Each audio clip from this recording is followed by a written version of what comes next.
오늘의 하나님의 말씀은 출애굽기 4장 1절로 7절 말씀, 제목은 하나님의 지팡이다 라는 말씀 가지고 함께 은혜를 나누시겠습니다. 천국에서 골프대회가 열렸다고 그래요. 천국에서 골프대회가 열렸다. 세 사람이 공을 연못에 빠뜨리자 세 가지 특징이 나타났다는 겁니다. 첫째는 물 위를 성큼성큼 걸어가더니 공을 물속에서 꺼내어서 쳤어요. 누구입니까? 베드로라는 거예요. 베드로는 물 위를 걸었잖아요. 둘째는 잠깐 기다리니까는 물고기가 공을 물어서 밖으로 토해내 그리고 쳤습니다. 누구입니까? 요나죠. 요나가. 세 번째는 물가로 가서 골프채를 척 내미니까 쫙 갈라지는 거예요. 물이. 그래서 걸어 들어가서 골프공을 쳤다는 거예요. 누굽니까? 모세죠. 모세. 지팡이란 힘이 쇠약해진 노인이 몸을 의지할 수 있게 만든 것이죠.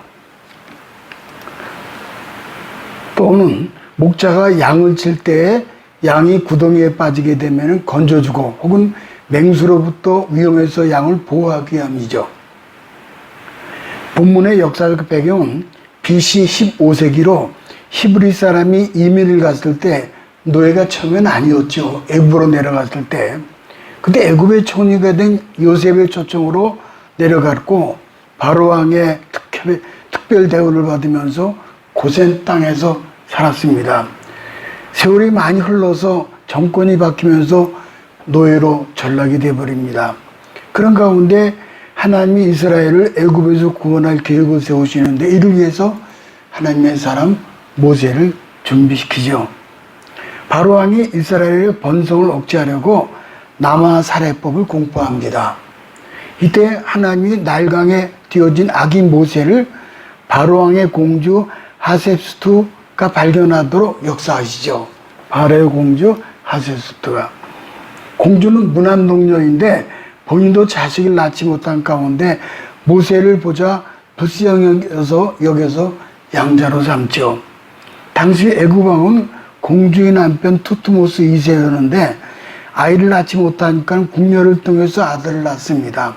그 아들이 투트모스 3세가 되는 거예요. 그렇게 해서 모세와 투트모스 3세가 정적 관계가 됩니다. 모세는 애굽의 왕자로 40살이 되었을 때 히브리 동족을 구하려 했으나 실패했죠. 오히려 애굽인을 죽인 살인자가 되어서 미디안 땅으로 도피해서 장인 이드로의 양떼를 무려 40년 동안 치게 되죠. 어느 날 80세가 되었을 때에 양떼를 몰고 호렙산 아래서 올려다보니까는 산에 있는 가시떨기 나무에 불이 붙은 거예요. 이런 모습이죠. 이상한 것은 나무는 타지도 않고 사라지지도 않는 거예요.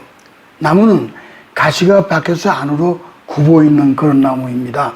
그래서 나무에 손을 넣을 때는 상처를 입지 않지만은 그러나 손을 뺄 때는 반드시 상처를 입습니다. 마치 낚시바늘처럼 그렇게 생긴 거죠. 그래서 탈무드는 해석하기를 이스라엘이 처음 애굽에 들어갈 때는 고생하지 않았다. 그러나 애굽에서 나올 때는 고난과 상처를 받았다라고 탈무드에서 전해주고 있습니다. 가시나무는 고난받는 이스라엘을 뜻합니다. 그러나 택한 백성은 결코 사라지질 않죠. 3장 4, 5절을 보니까 이렇게 되어 있어요. 보면은 여호와께서 그가 보려고 돌이켜온 것을 보시는지라 하나님이 떨기나무 가운데서 그를 불러 이르시되 모세야 모세야 하시매 그가 이르되 내가 여기 있나이다. 하나님 이리로 가까이 오지 말라. 내가 선 곳은 거룩한 땅이니 내 발에 실을 벗으라. 이런 모습이에요. 그래서 본문의 4장이지만 그 앞에 3장이 이런 배경을 가지고 있죠. 자, 그러면 첫째는 모세는 사람의 지팡이를 잡았다 그랬어요. 모세가 처음 한 변명은 뭡니까? 앞에 3장 11절에 보면 이렇게 되어 있어요. 모세가 하나님께 아뢰되 내가 누구에게 바로에게 가며 이스라엘 자손을 애굽에서 인도해 내리까. 하나님 앞에서 모세는 자기는 자격이 없는 사람이라고 변명을 하고 있습니다. 하나님의 일은 이 일을 내가 하기에 내가 자격이 있는 사람이다, 적합한 사람이다 라고 하는 사람을 통해서 이루어지는 것이 아니에요. 자격이 있다 그러면 안 되는 거예요. 모세처럼 주여 나는 자격이 없는 사람이다 라고 고백을 할 때 비로소 하나님 고쳐서 쓰시지요. 그러므로 하나님이 이제야 비로소 내가 쓸만한 사람으로 되겠구나 그런 생각을 하셨어요. 그럼 모세는 엉뚱한 변명을 거듭합니다. 하나님 나는 자격이 없습니다. 내가 누구가 한데 이 큰 역사를 이룹니까? 그러니까 하나님 대답하시죠. 3장 12절에 보니까 하나님이 내가 정녕 너와 함께 있으리라. 그러니까 함께 한다는 거예요. 여러분 우리가 예수님과 함께 한다고 하면은 두려울 것도 없죠. 내가 정녕 너와 함께 있으리라. 하나님 모세에게 네 능력으로 출애굽 역사를 이루는지 아느냐? 아니라 내가 너와 함께 하리라. 너와 함께 임만을 함께 하겠다. 그래서 모세가 다시 묻습니다. 13절을 가볼까요? 너희의 조상 하나님이 나를 너희에게 보내셨다 하면 그들이 내게 묻기를 그의 이름이 무엇이냐 하리니 내가 무엇이라고 그들에게 말하리까. 모세는 애굽에서 40년 그 높은 학문을 교육을 받았지만은 하나님의 이름에 대해서는 몰랐습니다. 그러자 하나님의 이름을 가르쳐 주셨죠. 출애굽기 3장 14절 가볼까요? 하나님이 모세에게 이르시되 나는 스스로 있는 자이니라. 여기 한 번만 나와 있죠. 그래서 그 보면은 뭐라고 하는 거 아니? I am who I am. 스스로 있는 자 그 뜻이에요. I am who I am. 스스로 있는 자. 여호와 야훼 같은 말이죠. 이름은 나는 스스로 존재한다. 그런 힘이 어디 있겠어요? 스스로 존재하는 사람이 어디 있어요? 그렇잖아요. 뭐 부모가 있고 할아버지가 있고 그런데 이거는 시작도 없고 끝도 없는 분이 하나님은 스스로 계신 분이기 때문에 정체를 밝혀라 이랬다가는 불경자가 되는 거죠. 여호와의 이름의 뜻은 언약을 맺으시고 성취하시는 하나님이라는 뜻이에요. I am who I am. 스스로 있는 자. 그래서 이 세상에 그 모든 피조물들은 의존자입니다. 의존자. 그러나 창조주 하나님은 스스로 있는 자, 곧 자존자를 얘기하는 거예요. 스스로 있는 자존자. 하나님의 이름은 알라가 아닙니다. 공자가 아니고 부처가 아닙니다. 이름은 이들은 모두 의존자 피조물들입니다. 그러자 모세는 또다시 변명을 들어놓습니다. 4장 10절에 보니까는 모세가 여호와께 고하되 주여 나는 본래 말이 능치 못한지라 주께서 주의 종에게 명하신 후에도 그러하니 나는 입이 뻣뻣하고 혀가 둔한 자니라. 그러고 모세는 말에는 졸했지만은 엄청난 학자였어요. 애굽의 학문을 통달했다고 그랬잖아요. 그래서 모세오경, 꼭 창세기, 출애굽기, 레위기, 민수기, 신명기를 성령 감동으로 저술한 분이에요. 참 기가 막히죠. I am who I am. 자, 모세오경이라는 건 뭡니까? 구약 성경의 맨 처음 5권 얘기하는 거. 이 안에 다 들어있어요. 창세기, 출애굽기, 레위기, 민수기, 신명기가 이게 모세오경이에요. 이 안에 또 뭐가 있습니까? 태초에 in the beginning, 시작, 태초에 제네시스 1장 1절, 창세기 1장은 하나님이 이 모든 것을 창조하셨죠. 창세기 보면은 4대 사건이 있고 4대 인물인데 4대 사건은 인류 역사가 시작된 거, 창조, 타락, 홍수, 바벨탑. 그리고 4대 인물은 인물 역사에 아브라함, 이삭, 야곱, 요셉으로 이어지죠.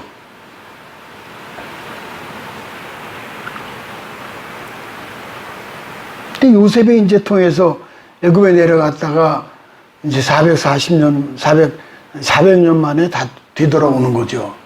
요셉이 총리가 됐었죠. 이렇게 해서 이제 근데 역시 모세는 말이 이제 저랬지만은 그러나 그는 이 학문은 대단한 분이 그러니까 이렇게 엄청난 책들을 써 저술을 했죠. 사도 바울 역시 저술이 말에 저랬습니다. 그러나 신약 성경 27권 중 13권을 쓰신 분이 바로 사도 바울이에요. 사도 바울을 좀 볼까? 사도 바울을 좀 보면은 대단하죠. 사도 바울 보면은 있잖아요. 이분 이제 이거는 출애굽기죠. 창세기 출애굽기에는 제사법전에 다 나오는 거죠. 사도 바울. 그리고 사도 바울이 쓰신 거예요. 13개 서신을 쓰신 분이에요. 방대한 분량입니다. 그러니까 신약 성경 27권 중에서 13권이 바울 서신이에요. 13권이. 그 절반이 사도 바울이 쓰신 거예요. 대단한 분이에요.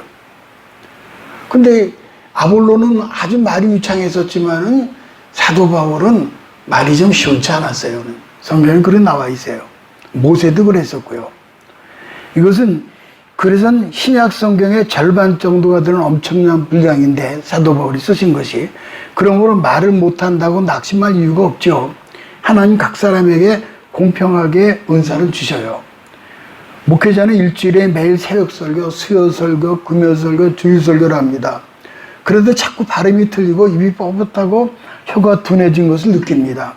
하물며 40년을 지팡이 하나 가지고 양을 치던 모세가 어떻게 말을 잘하겠습니까? 그러니까 하나님께 뭐라고 말씀하십니까? 창세기 4장 11절 이하에 보면은 여호와께서 누가 사람의 입을 지었느뇨? 누가 벙어리나 귀머거리나 눈박을 자나 소경이 되게 하였느뇨? 나 여호와가 아니냐? 가라사대 내가 내 입과 함께 서서 할 말을 가르치리라. 그 모세가 또 변명하죠. 주여 보낼 만한 자를 보내셔서. 그러니까 하나님께서 이번에 화를 내시면서 내 형 아론이 있지 않냐? 아론은 말을 잘하는 자이니까 붙여줄 테니 걱정 말고 애굽으로 내려가라. 그렇게 말씀하시죠. 미국에 베리 마르트라는 여인이 꿈을 꿨습니다. 근데 이분이 가난하게 태어난 이 여인은 비록 가난하지만 반드시 좋은 학교를 세워서 자기와 같은 가난한 사람을 도와줘야 했다라고 생각을 했습니다. 그러니까 많이 배우지 못해서 그게 한이 돼가지고 학교를 세우고자 원했던 거예요. 근데 돈도 없고 능력도 없었습니다. 어느 날 기도하다가 자동장 헨리 포드에게 편지를 썼습니다. 포드님, 동정 명님만 좀 빌려주세요. 그런 거예요. 기가 막히죠. 동정 명님만 빌려달라는. 이런 요청에 세계적인 갑벽에는 모욕적인 요청이었는데 어쨌든 비서를 통해서 작은 돈을 받은 여인은 그 돈으로 꽃씨를 샀답니다. 그것으로 빈 공터에 씨앗을 심었고 꽃은 자라고 또 피고 그것을 팔고 또 심고 해서 결국 그 돈으로 작고 아담 학교를 세웠답니다. 그리고 헨리 포드를 초청을 했습니다. 포드님, 당신이 뿌린 씨앗을 보십시오. 근데 헨리 포드가 감동을 받고 그 자리에 100만 불을 기부했다고 합니다. 그때부터 그 학교가 큰 학교가 되었다는 거예요. 이 짧은 이야기는 우리에게 세 가지 교훈을 깨닫게 합니다. 내가 해야 할 일이 있다고 믿는 사람은 언젠가 꿈을 이룬다. 그러나 그 꿈은 작은 것으로부터 시작한다. 그리고 그 꿈은 많은 고난과 신앙의 성숙과 함께 이루어진다는 거죠. 구약을 대표하는 인물이 세 인물이죠. 이스라엘 민족의 조상 아브라함, 이스라엘을 애굽에서 구원하는 모세, 이스라엘의 왕국을 세운 다윗. 이 세 인물이 다 위대하지만 그 중에 한 사람이 없었다면 이스라엘은 없을 겁니다. 그 사람이 바로 모세예요. 모세는 일생은 세 시기를 거치는데 40년간은 왕궁에서 살았고 40년간 호렙산에서 양을 치고 40년간은 이스라엘 데리고 광야로 나왔죠. 찰스 스위던 목사님은 모세의 세 시기를 그 영어 관용적으로 표현을 했습니다. 관용적이에요. 문과안이 첫째 세기는 문과안이 썸바디라는 거예요. 그 뭐냐면 모세가 왕궁에 있을 때는 자기가 뭐 대단한 인물이라고 착각했다는 거예요. 썸바디. 둘째는 노바디. 사람을 죽이고 호렙산으로 피신한 후 40년간 목동으로 양을 키우면서 아주 낮아졌다는 거예요. 노바디. 아무것도 아닌 사람이 되어버렸어요. 세 번째는 애니바디라는 거예요. 관용어죠. 하나님 떨기나무에서 부른 이래 이스라엘 민족을 이끌고 40년 광야를 건너서 가나안 땅 직전까지 인도했던 모두가 인정하는 썸바디 인물이 되었다는 거예요. 찰스 스윈돌 목사님이 참 해석을 잘 하셨어요. 두 번째, 모세가 지팡이가 변하는 과정이죠. 첫째는 지팡이가 뱀이 지팡으로 변하죠. 2절을 가볼까요? 여호와께서 그에게 이르시되 네 손에 있는 것이 무엇이냐? 그가 이르되 지팡이이다. 네 손에 있는 게 뭐냐? 지팡이입니다.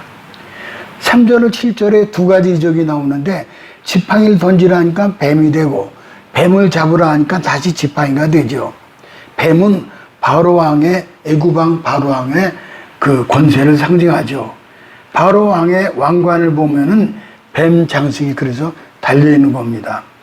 바로왕의 권세가 아무리 강해도 전능하신 하나님 능력으로 제압할 수 있다는 뜻입니다. 모세는 말씀에 순종해서 지팡이를 던졌고 지팡이는 뱀이 되었습니다. 모세는 뱀을 피했죠, 처음에. 그러자 하나님께서 다시 모세에게 뱀의 꼬리를 잡으라고 명령을 하시죠. 꼬리를 잡으라는 거예요. 원래 뱀을 잡으려면 머리를 잡아야지 꼬리를 잡으면은 뒤에 물리게 되잖아요. 그러나 모세는 말씀에 순종해서 뱀의 꼬리를 잡았고 뱀은 즉시 다시 지팡이로 변합니다. 잡으라는 히브리어 에우즈라는 말은 꽉 붙잡다, 잡아채다라는 뜻으로서 반드시 잡아야 한다, 그런 명령이에요. 이거는 해도 그만 안 해도 그만, 그게 아닙니다. 반드시 해야 되는 거예요. 뱀을 잡을 때 물리지 않기 위해 머리 잡는 것이 상식이죠. 따라서 하나님의 명령은 어떤 면에서 불완전한 지시이고 위험한 명령입니다. 왜 그렇습니까? 성서학자들은 이 부분을 해석하기를 모세가 그 위험한 명령에도 또 불완전한 명령에도 불구하고 순종 여부를 시험하기 위한 뜻이라는 거예요. 그러니까 하나님 말씀이 예하면 예하는 것이지 부정이 없는 거예요. 모세의 손에 들린 지팡이는 통상적인 면에서 양을 인도하고 보호하는 도구라는 것 외에 어떤 의미도 부여할 만한 것이 없습니다. 하나님과 인간관계는 오직 명령의 순종 관계일 뿐입니다. 참 순종은 하나님 말씀에 즉각적이고 적극적이고 확실하게 행동해야 됩니다. 진정한 순종은 환경, 조건, 마음의 상태를 배제한 무조건 무제한의 예이며 아멘이죠.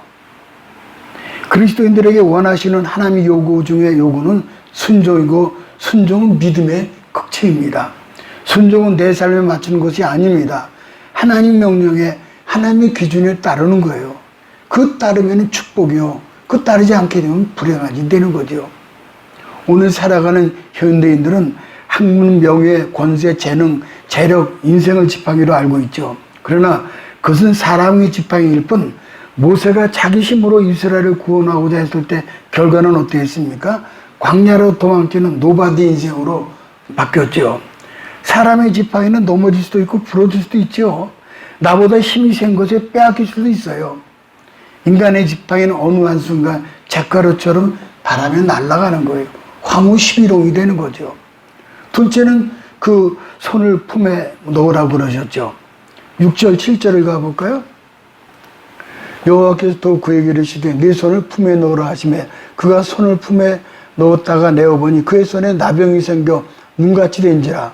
이르시되 네 손을 다시 품에 넣으라 하시매 그가 다시 손에 품을 넣었다가 내어보니 그 손이 본래의 살로 되돌아왔더라. 이런 그림이 참 귀하죠. 나병은 이스라엘이 고통받고 있음을 의미하는 거죠. 또 치료는 이스라엘을 구원할 수 있는 믿음을 보여주시는 거죠. 구원을 보여주셔요. 모세는 또 다른 두려움이 있었습니다. 내가 이 나이에 80이 되어가지고 200만 명 이끌어가다가 피곤해서 넘어지면 어찌하는가, 내가 이러다가 병이라도 걸리면 어찌하는가 하는 육신적인 질병에 대한 두려움이 있었습니다. 호흡기관, 심근경색, 뇌혈관, 소화기관, 당뇨, 고혈압, 암병들이 생기면 어떡하는가 하는 두려움입니다. 그래서 문둥병이 발했다가 치료하는 이적을 통해서 질병을 치료하시는 하나님 능력을 보여주신 것입니다. 하나님이 두 가지 이적을 보여주신 후 뭐라고 말씀하십니까?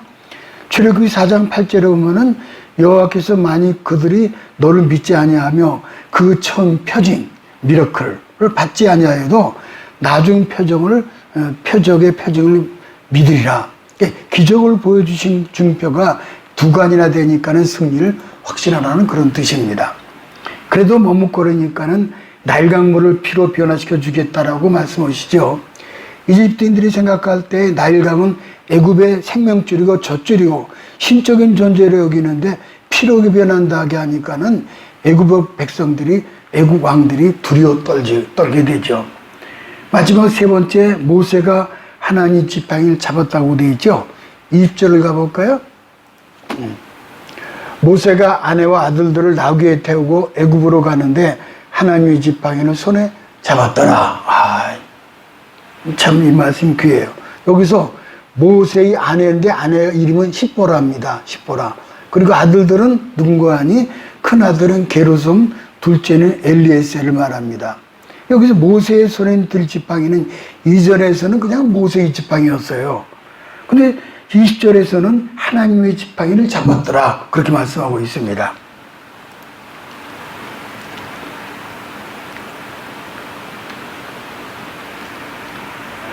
그 까닭은 지팡이가 달라짐이 아니라 동일한 지팡이지만 지팡이의 소유권이 이전된 거죠. 다시 말씀드리면은 지팡이의 소유권이 모세에게서 하나님께로 옮겨진 겁니다. 사람의 지팡이가 하나님의 지팡이가 된 거죠. 양을 칠 때나 사용되던 보통 지팡이가 하나님의 지팡이가 됨으로써 기적의 지팡이, 해결의 지팡이, 끊어내는 지팡이, 정복의 지팡이로 변했던 거죠. 사람의 지팡이가 하나님의 지팡이 될 수 있으면 내 손에 있는 것을 하나님 말씀에 따라 드리고 던지고 잡는 순종에 의한 거죠. 그리스도인들은 하나님께 내 손에 있는 것이 무엇이냐라고 물으실 때 주저하지도 망설이지도 말고 드려야 합니다. 재물, 명예, 재능, 학식, 권력이 없다고 수치스러워서 하거나 주춤주춤 뒤로 물러서면 안 됩니다. 하나님의 지팡이는 하늘에서 뚝 떨어지는 것이 아닙니다. 내 손에는 보잘것없는 그것이 있는 그대로 드리고 하나님께 하라시는 대로 하라 하실 대로 즉시 순종하면은 그게 놀라운 역사 있어지게 우리가 잘 아시지만 나중에 그 아론의 쌍난 지팡이 오게 되면은 아론의 쌍난 지팡이 부활을 얘기하는 거예요. 이 땅에 수많은 부활을 경험하게 되는 거죠. 그리하면은 하나님께서 순종하면은 사용하신 축복의 통로로 사용하시죠. 요한복음 6장에 어린아이 자신이 먹어야 할 점심 도시락에는 5병여가 나옵니다. 보리떡 5개, 물고기 2마리죠. 이 어린아이가 드리는 순간 그로 말미암아 5,000명을 먹이고도 12강주간에 남은 것이 성경의 기사 이적으로 남아 있습니다. 어린이의 오병이어가 하나님의 오병이어로 표현한 거예요. 참 대단하죠. 하나님의 능력은 사람의 것을 통해서 나타납니다. 그렇습니다. 내가 소유한 것, 보잘것없는 것 하나님께 드려지면은 하나님께서 기적을 일으키는 도구로 사용하십니다. 하나님께서 마른 막대 같은 지팡이를 나타내시면 하나님의 권세한 능력을 가르치기 위함입니다. 그리스도인들은 내 능력에 많은 일을 찾지 말고 그 일을 수행할 수 있는 권세한 능력을 구해야 합니다. 마른 막대기에 불과한 나라는 존재로 하나님의 나가 되면은 하나님의 장중에서 사용되는 큰 나가 되죠. 나는 마른 막대기. 근데 하나님 지팡이가 되게 되면은 이제 나라는 마른 막대기 내가 큰 하나님의 나가 되는 거죠. 그러나 하나님의 일을 거절하면 그는 이 세상에서 가장 불행한 사람이 되는 거예요. 어느 대학교 교수 고백입니다. 목사님, 저는 지금까지 제 생각에는 가능성 있는 것만 기도했습니다. 그러니까 우리가 그 목사님 이제 많이 배우신 분이니까 대학 교수니까는 어떤 가능성 있는 것만 기도하는 것이지 가능성 없는 기도를 안 했다는 거예요. 100세의 아브라함이 아들을 낳으리라는 하나님 말씀 믿는 믿음의 설교를 듣고 회개를 했다는 거예요. 기도는 내가 내 이성으로 판단하고 생각하는 것이 아님을 깨달았다는 거예요. 내 생각에 불가능하고 포기할 수밖에 없는 것일지라도 하나님께서 되게 하신다라는 믿음의 기도를 해야 되는데 지금까지 자기는 그런 기도를 하지 않았다는 거예요. 그리고 어느 날 이제 그 아브라함이 100세에 낳는 그 믿음을 가지고 그때부터 기적을 일으킨 기도를 드렸다는 겁니다. 그렇습니다. 내 지팡이로는 아무 기적이 일어날 수 없습니다. 우리의 문제는 내 손에 있는 지팡이가 나의 지팡이냐 하나님의 지팡이냐 하는 것입니다. 하나님의 지팡이를 들고 애굽으로 내려간 모세는 기적의 연속이었죠. 출애굽해서 가나안 땅으로 향할 때 앞에 가로막힌 바다에 하나님의 지팡이를 내밀자 홍해가 쫙 갈라지는 그런 모습을 보죠. 또 광야에서 먹을 물이 없어서 여호와의 지팡이로 반석을 치니까는 생수가 터져나오죠. 그래서 200만이 물을 마시게 되죠. 아말렉과 싸움에서도 하나님의 지팡이를 든 모세의 손이 내려오면은 지고 올라가면 승승자고 승리를 거두는 것이 성경에 나와 있죠. 이제 여호수아의 칼날에 적을 이겨내는 이건 이제 모세고 양쪽에 아론과 훌이 이제 들고 받쳐주고 있는 거죠. 지팡이는 들려져 있고요. 여호수아는 저 이제 맨 앞장서 적군과 싸우고 있는 거죠. 하나님의 지팡이를 들고 삶의 갈증을 치시면은 우리의 소원들을 시원케 할 온갖 생수가 덮쳐 나오게 될 것입니다. 농부는 쟁기, 광부는 곡괭이, 학자는 책, 의사는 청진기, 군인은 무기, 노동자는 망치를 들고 일을 합니다. 그러나 우리 그리스도인들의 손에 들려져야 할 인생의 무기는 오직 여호와 하나님의 지팡이인 줄로 믿습니다. 모세는 하나님의 구원의 새 역사를 이 땅에 펼쳤고 그의 영원한 출애굽의 지도자가 되었습니다. 그래서 3,400년이 지난 오늘날까지도 전 세계 수많은 그리스도인들의 이 모세를 영원한 지도자로 존경을 하고 있는 겁니다. 그러므로 내가 지금 있는 것이 마른 막대기라도 감사하지 못하고 불평했던 우리의 무지를 회개해야 합니다. 하나님 언제나 내게 없는 것이 아니라 내게 있는 것을 통해서 역사하시는 그런 분이에요. 눈에 보이면 하나님께 드리고 귀가 들리면 하나님께 드리시기 바랍니다. 손발이 움직이면 하나님께 드리세요. 그럼 하나님 들어쓰셔요. 그럼 하나님 지팡이가 되어서 이 시대를 위한 구원의 기사와 표적을 그릇으로 사용하시죠. 개인과 가정과 그리고 이제 국가를 위해서 사용하시죠. 영국의 마리앤느라는 할머니가 살았는데 병이 걸려서 누워 있었습니다. 마침 미국에서 무디 목사님 와서 부흥회를 하는데 미국에서 영국으로 와서 부흥을 했죠. 근데 그 마을 사람이 300명이 한꺼번에 구원반응이 일어난 거예요. 사람들이 깜짝 놀라는데 그 비밀이 곧 밝혀졌습니다. 마리안느가 죽은 후 침대에서 마을 사람 300명의 이름이 빼곡히 적힌 기도 노트가 발견된 거예요. 바로 이런 모습이죠. 기도 노트가. 믿음, faith는 믿음이에요. 마리아는 병상에서 이름을 부르며 수년 동안 마을의 영혼 구원을 위해 기도한 겁니다. 하나님 그 기도를 들으시고 무디 목사님을 보내셔서 마을이 300명이 한꺼번에 영혼이 구원받는 이런 전무후무한 역사가 나타났어요. 하나님 우리의 가진 작은 것을 이렇게 사용하십니다. 내가 가진 것이 무엇이냐? 예, 기도밖에 할 줄 모릅니다. 그럼 그 기도를 사용하시기 바랍니다. 모쪼록 하나님 손에 잡히심으로 하나님의 지팡이가 되어서 기사와 이적의 주인공이 되시기를 주님의 이름으로 축복합니다.